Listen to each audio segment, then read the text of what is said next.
Hello students, class 10th में हमारा chapter चल रहा है वो है वृत्तों से संबंधित क्षेत्रफल।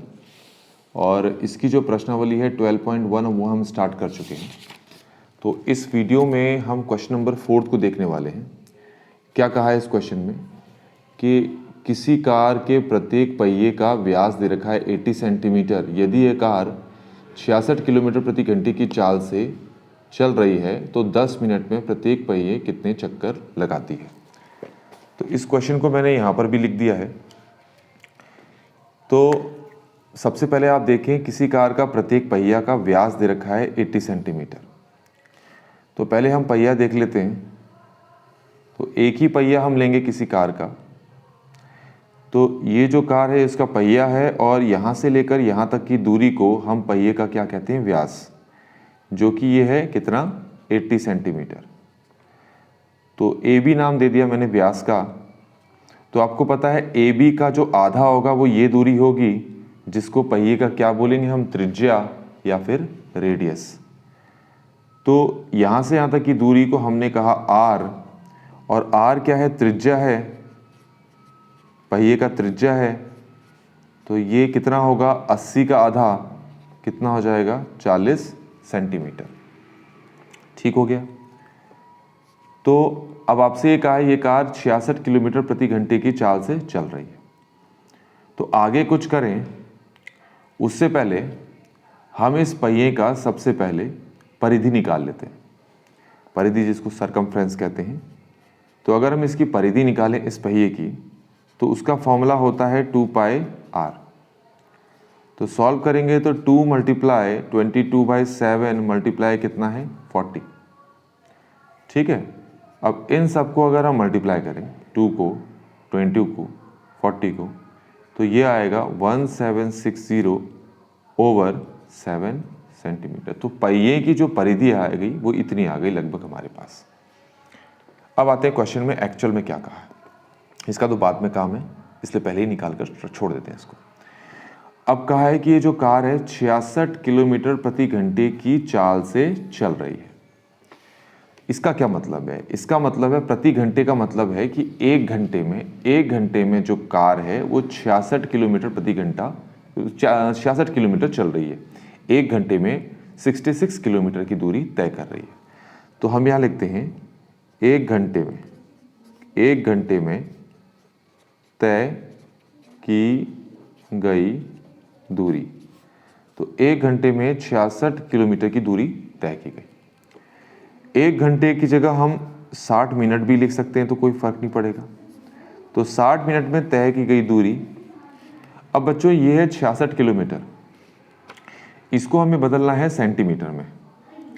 तो इसको अगर सेंटीमीटर में बदलना है तो पहले इसको क्या करते हैं, हम 1000 से गुणा कर लेते हैं, मल्टीप्लाई कर लेते हैं। क्योंकि जब 1000 से किलोमीटर को मल्टीप्लाई करेंगे तो वो मीटर में बदल जाएगा। तो 1000 से मल्टीप्लाई करते ही अब ये मीटर में बदल चुका है। ठीक है, लेकिन हमें तो सेंटीमीटर में बदलना है।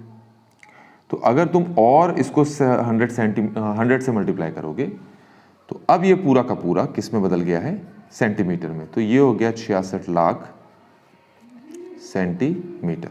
तो इसका मतलब है कार का जो टायर है या फिर कार जो है 60 मिनट में इतने सेंटीमीटर की दूरी तय करती है। तो अगर 60 मिनट में कार जो है इतने सेंटीमीटर की दूरी तय करती है तो कार 1 मिनट में तय की गई दूरी, तो कार 1 मिनट में कितनी दूरी तय करेगी। जो ये आपने 66 लाख लिखा है सेंटीमीटर, इसको 60 मिनट से हम भाग कर देंगे, डिवाइड कर देंगे। तो अगर आप डिवाइड करोगे तो कितना आएगा आपके पास, ये आएगा 1,10,000। अपने हिसाब से भी आप करके देख लें। तो 1,10,000 सेंटीमीटर आएगा। मतलब 1 मिनट में जो कार है वो इतनी दूरी तय करती है। कार तय कर रही है मतलब उसका जो पहिया है वो तय कर रहा है। तो 1 मिनट में अगर कार इतनी सेंटीमीटर की दूरी तय करती है तो 10 मिनट में तय की गई दूरी। तो 10 मिनट में जो कार है वो कितनी दूरी तय करेगी। तो क्योंकि ये 1 मिनट में इतनी दूरी तय की है तो इसको अगर हम 10 से मल्टीप्लाई कर दें तो इसका मतलब होगा ये 10 मिनट में इतनी दूरी तय की जाएगी, जो अब हमारे पास आंसर आएगा, जो होगा 11 लाख। और अगर इसको 5 से गुणा कर देंगे तो इसका मतलब 5 मिनट में तय की गई दूरी। जितने से गुणा करेंगे इसका मतलब है उतने मिनट में तय की गई दूरी हमने निकाली होगी। तो 11 लाख सेंटीमीटर का मतलब क्या आया कि 10 मिनट में इतनी दूरी तय की है। यहां तक आपको समझ में आ गया होगा। अब आते हैं कि क्वेश्चन में जो चीज कही थी सॉल्व करने के लिए। ठीक है, तो बच्चों सबसे पहले हमने क्या निकाला था कि जो पहिया है उस पहिए का हमने परिधि निकाल ली थी जो आई थी 1760/7 सेंटीमीटर। तो बच्चों अगर ये जो पहिया है ये मैंने रोड बना दी और ये रहा पहिया, ये पहिए का एक बिंदु है जो ज़मीन को टच कर रहा है, ये ज़मीन बनाई है। तो अगर पहिया आगे की तरफ घूम रहा है और घूमते घूमते वो एक चक्कर लगा देता है और आपको पता है चक्कर लगाने के बाद ये बिंदु वापस ज़मीन को टच करने लगता है, तो इसका मतलब है पहिए ने यहाँ से यहाँ तक आने में एक चक्कर लगा लिए और एक चक्कर में जो दूरी तय की वो दूरी ये वाली दूरी है। इतनी दूरी तय की पहिए ने एक चक्कर लगाने में। तो इसका मतलब है बच्चों की ये जो दूरी है यही दूरी पहिए की एक परिधि के बराबर है, क्योंकि एक चक्कर लगाने पे पहिया यहाँ तक पहुँचा है। तो इतनी दूरी एक चक्कर लगाने में तय की, तो यहाँ से यहाँ तक की दूरी को हम पहिए की परिधि बोलेंगे। प्रश्न के हिसाब से 1760/7। अगर पहिए ने एक चक्कर और लगाया होता, मतलब ये बिंदु से चला, घूमकर वापस इस बिंदु पर पहुंच गया, फिर घूमकर वापस इस बिंदु पर पहुंच गया, तो ये भी पहिए की क्या हो जाएगी दूरी, एक परिधि हो जाएगी। मतलब ये दूरी भी कितनी हो जाएगी 1760/7। तो यहां से यहां तक की अगर आपको दूरी निकालनी है तो 1760/7 को किससे मल्टीप्लाई करेंगे, 2 से। ठीक हो गया, यहां तक समझ में आ गया होगा। तो पहिए ने ऐसे कितने चक्कर लगाए, तो हम मान लेते हैं कि पहिए ने कुल n चक्कर लगाए।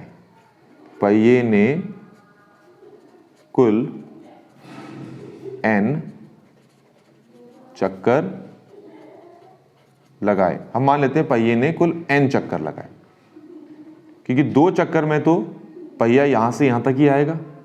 अगर 3 चक्कर लगाए होते तो पहिया थोड़ा सा और आगे आता। तो हम मान लेते हैं पहिए ने n चक्कर लगाए।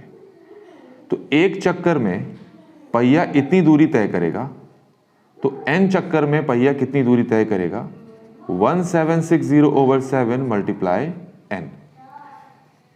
तो पहिया इतनी दूरी तय करेगा n चक्कर में। ठीक हो गया, यहां तक समझ में आया। तो इसका क्या मतलब हुआ, अब प्रश्न के हिसाब से कार ने 10 मिनट में इतनी दूरी तय की थी, मतलब उसके पहिए ने 10 मिनट में इतनी दूरी तय की थी। ठीक हो गया। तो इतनी दूरी तय करने में हम मान लेते हैं कि पहिए ने n चक्कर लगाए और n चक्कर में इतनी दूरी तय की। तो ये जो दूरी दिख रही है, पहिए ये दूरी कितने चक्कर में लगाई, ये चीज आपको निकालनी है।